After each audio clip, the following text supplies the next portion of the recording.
Workers of to firms.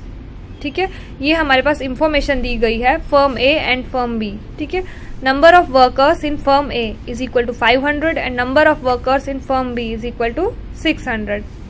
Average daily salary, तो दोनों firm A के वर्कर 500 है, फर्म बी के वर्कर 600 है।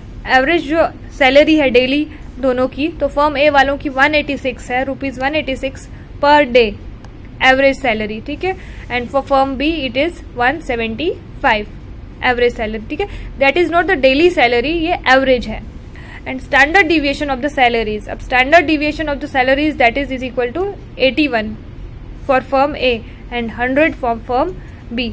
ठीक है, ये हमें इंफॉर्मेशन दी गई है दो कंपनीज, दो फर्म्स के बारे में, फर्म ए और फर्म बी के बारे में। ठीक है, we have to find which firm has less variation in the salaries of workers.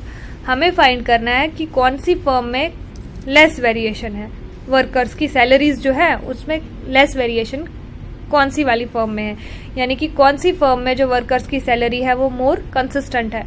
अभी कौन सी जिसका कोफिशिएंट ऑफ वेरिएशन स्मॉल आएगा, छोटा आएगा, उसका जो कंसिस्टेंसी है वो ज्यादा होगी, यानी कि उसमें वेरिएशन भी कम होगा। ठीक है, पहले हमें कोफिशिएंट ऑफ वेरिएशन निकालना होगा, तो जिसका कोफिशिएंट ऑफ वेरिएशन स्मॉल आएगा उस फर्म में less variation in the salaries of workers होगा। ठीक है, so CV for firm A, पहले फर्म ए के लिए हम कोफिशिएंट ऑफ वेरिएशन निकालेंगे, that is standard deviation of firm A divided by mean deviation average, यानी कि मीन भी बोल सकते हैं या average of firm A, average salary of firm A into 100। So standard deviation firm A के लिए कितना है 81 डिवाइडेड बाय मीन, एवरेज या मीन दोनों में से कोई भी बोल सकते हैं, दैट इज 186 इंटू 100। तो वो कैलकुलेट करेंगे, वो सॉल्व करेंगे तो we will get 43.55। So coefficient of variation for firm A is 43.55। Now coefficient of variation for firm B, तो SY upon Y bar into 100, यानी कि standard deviation of firm B divided by average salaries, यानी कि mean of firm B into 100। तो ये हमारे पास आया 57.14%।